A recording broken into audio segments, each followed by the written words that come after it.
हाथ छुड़ाए जात हो निर्मल जान के मोही, हृदय से जब जा सको जान सको मैं तो ही।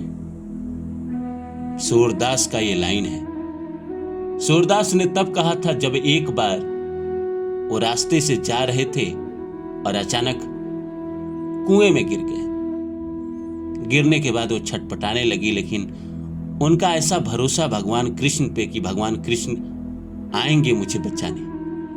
फिर किसी ने हाथ डाल के सूरदास को उस कुएं से बाहर निकाला।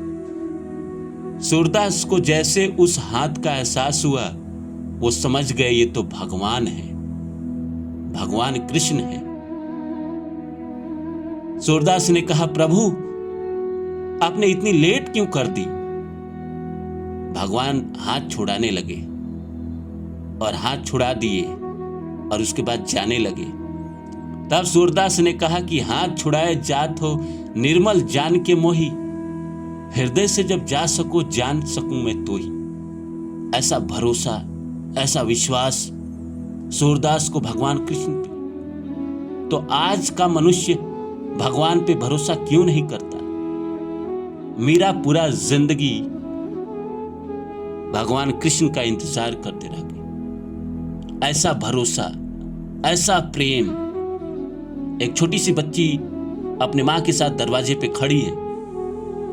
सामने से एक बारात जा रहा है। ढोल नगाड़े बज रहे हैं, लोग नाच रहे हैं, पटाखे फट रहे हैं। दरवाजे पे खड़ी छोटी सी बच्ची अपने मां के साथ बारात देख रही है। मां भी बारात देख रही है बड़ी उत्सुकता के साथ। छोटी सी बच्ची ने पूछा मां से कि मां ये क्या है? मां ने कहा बारात है। ये कहां लोग जा रहे हैं? ये लोग जा रहे हैं बारात लेकर लड़की के घर। वो घोड़े पे बैठा कौन है मां? वो दूल्हा है। वो कहां जा रहा है? वो अपने दुल्हन को लाने जा रहा है। अच्छा, तो मां मेरा भी दूल्हा होगा? हाँ हाँ तुम्हारा भी दूल्हा होगा। तो मेरा दूल्हा कहां है मां? मां बारात देखने लगी। लड़की को लगा मां जवाब देगी, पर मां चुप रही। फिर लड़की ने पूछा मेरा दूल्हा कहां है मां? बताओ मेरा दूल्हा कहां है? मां छोटी सी बच्ची से बचने के लिए कह चुकी कि सामने से एक आदमी भगवान कृष्ण की मूर्ति लेकर जा रहा था। मां ने अचानक देखा कि वहां कृष्ण की मूर्ति लेकर कोई जा रहा है। छोटी सी मूर्ति थी। मां ने कह दिया कि वो जो मूर्ति है वही तुम्हारा पति है। मां फिर बारात देखने लगी।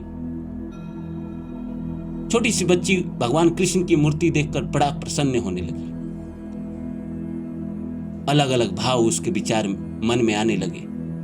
लेकिन वो देख रही है कि एक आदमी उसके पति को दूर लेके जा रहा है।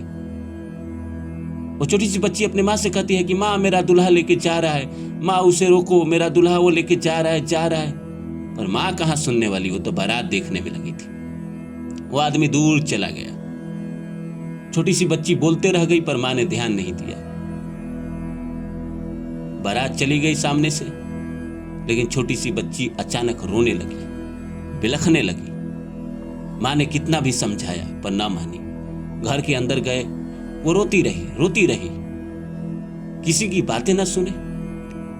फिर वो आदमी जो मूर्ति लेकर जा रहा था लगभग 40 कोस दूर चला गया और जाकर एक जगह सन्यासी ही रहा होगा, भगवान कृष्ण की भक्ति करता रहा होगा।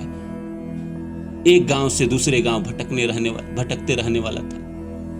वो एक अनजान जगह पे जाकर सो गया कि सुबह होने के बाद अब मैं आगे चलूंगा। रात में भगवान कृष्ण सपने में आए और भगवान कृष्ण ने कहा कि नादान बालक, उठ और एक काम कर, ये जो मूर्ति रखा है तू अपने पास, याद है तुझे एक बारात रास्ते में मिली थी, वहां पे एक घर था, वहीं पे एक छोटी सी बच्ची है, वो रो रही है इस मूर्ति के लिए, तू जा और उसे दे दे। वो आदमी जगा और अचानक उसे याद आया कि वहां एक छोटी सी बच्ची अपने मां के साथ खड़ी थी। वो पीछे लौटना शुरू कर दिया। इधर रात भर छोटी सी बच्ची रोते रही। रात भर सारे परिवार के लोग उसको मना के थक चुके, पर वो मानने को तैयार ही नहीं। सुबह सुबह आदमी वो पहुंचा, गेट खटखटाया।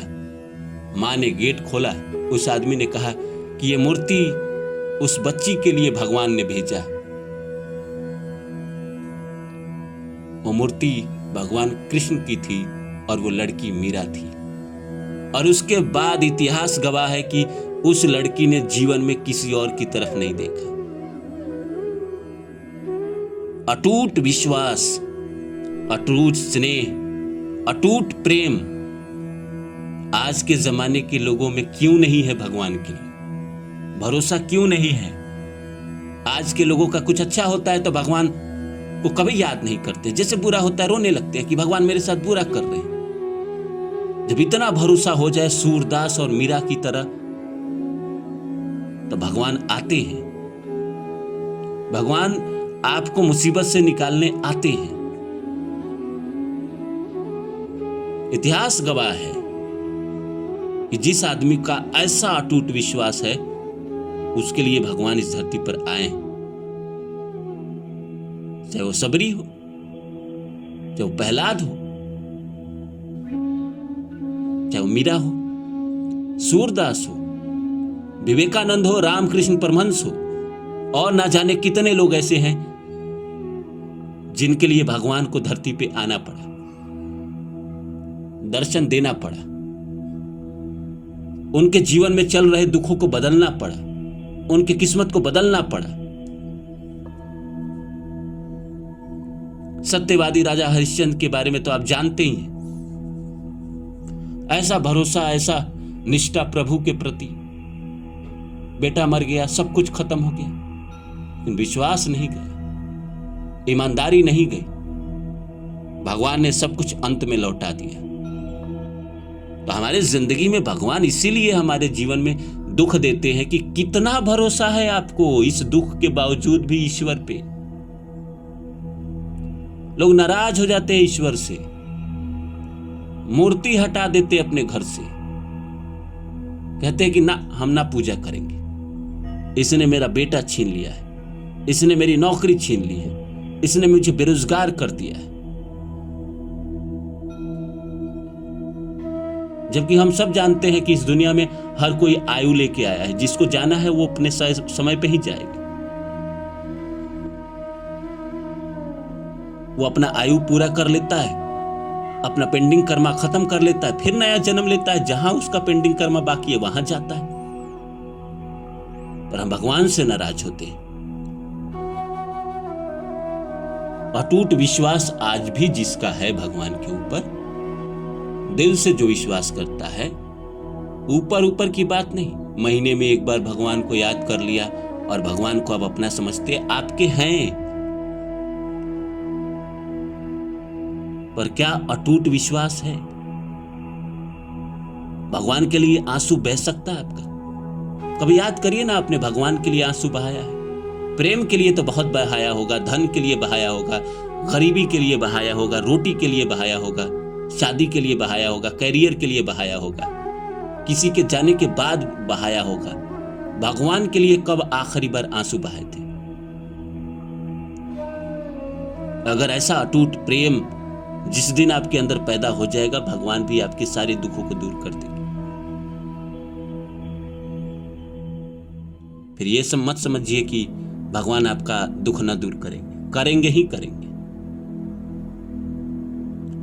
जरूरत है भगवान पे भरोसा करने की। दुख के बावजूद, दुख चल रहा है जिंदगी में, फिर भी भरोसा है, तभी तो भगवान आपकी परीक्षा के बाद आपके जीवन में अच्छा ही लेकर आएंगे, अच्छा करेंगे। नसीब को भी बदलने की ताकत है भगवान शिव में, भगवान राम में, किसी भी भगवान में है। भगवान के अंदर इतनी ताकत है कि वो लिखे हुए को बदल सकते हैं। बदलते नहीं हैं, कर्म आपके हैं, लेकिन उसमें कुछ ऐसा राहत जरूर दे देंगे जिससे आपकी जिंदगी सरल हो जाए।